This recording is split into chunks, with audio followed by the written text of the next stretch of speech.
Alright guys, Joe6 and I appreciate you guys watching. So I was here in my garage and I started to think about weapons retention, and I gotta tell you guys, retaining that gun is extremely critical. I mean, a lot of guys talk about getting into fights or addressing a criminal or a bad guy, and maybe that bad guy doesn't have a gun, and I gotta tell you guys, there's always a gun.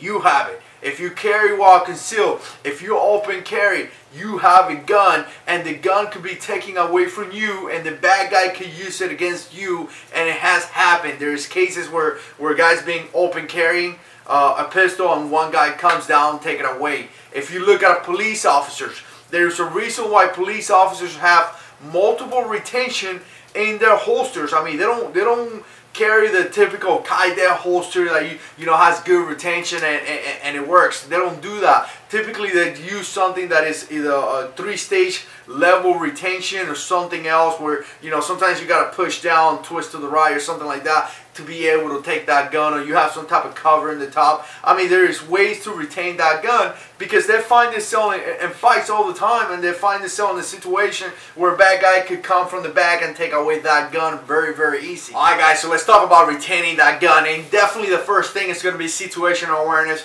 We know that you got to be out, you got to be able to see your surrounding, guys. You got to know what's going on around you. A lot of people are too stuck in that cell phone and they're not looking around. You have to be able to identify that threat before it comes to you. That's the best way to survive. And I got to tell you guys, specifically in open carry, a lot of times you go to Walmart, you go into a gas station or whatever, you're about to pay, you're standing on line, and you have that bad guy or that guy behind you, you have that gun in your hip. You got to be able to identify that because you could easily check your phone, you could easily do something and someone takes that gun away from you. So definitely situational awareness is extremely critical, guys, and you got to realize that, specifically for open carry, but definitely for concealed carry as well. Alright guys, so another tip that I got for you guys is the way you position yourself. Now, let's think about this. Let's think of, we're talking to that guy that possibly is a bad guy. You want to place yourself in a position where your gun is away from that guy. So let's say you're carrying at 3:30, 4 o'clock. You want to position yourself on the side, not so much on the side, but in some kind of sideway where you're talking to that guy. You can still have control of that guy, or you can still use your hand to create that gap. You can still talk. You can still stand. You're not going to lose your balance or anything like that. But you want to put, if you are right-handed, you want to put that hip all the way to the back, guys. And I think the Daily Shooter's texting me. So you want to put yourself, that hip all the way to the back. So what you're doing is that you're creating that distance between that bad guy and your gun. So now, if you this way, and we're talking about right-handed guys, that guy could grab your gun here.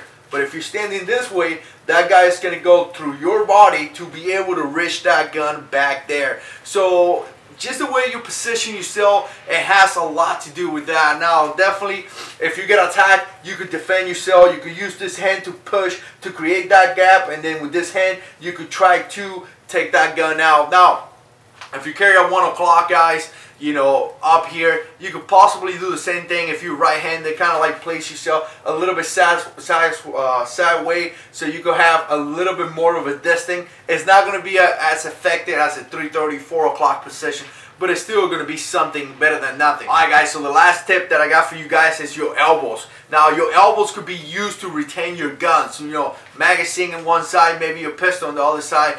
You're talking to someone, you could drop that elbow to a place where your gun is right there. Now, the first thing that you're going to do with that elbow is that you're going to feel your gun. By feeling that gun, mentally, your weapon is there.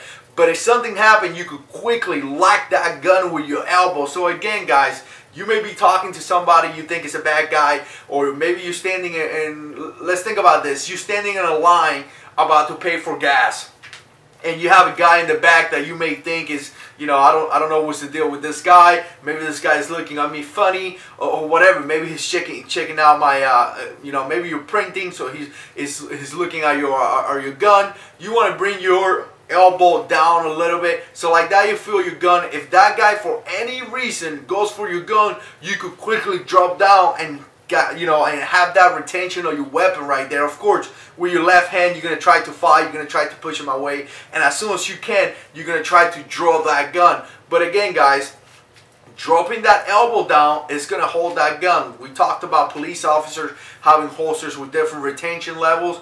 Your basic kaide, your basic holster is not going to have that level of retention. I mean, it's going to retain pretty well, but somebody could quickly pull it out, draw it out of your holster very, very quick. So by doing that, you're going to hold that guy from trying to pull that gun out of your holster. So again, guys, remember how you stand. Remember to like kind of face yourself away from the, you know, place your gun away from that bad guy. Remember your elbows. Remember your situational awareness. Look around. Try to identify a threat before actually engaging that threat. And, you know, like we always say, guys, if you're able to identify that threat, walk away. The best way to win a fight is actually not getting into a fight. So I definitely appreciate you guys watching. As always, if you like this type of videos, click like, subscribe to the channel. And as always, guys, God is in control.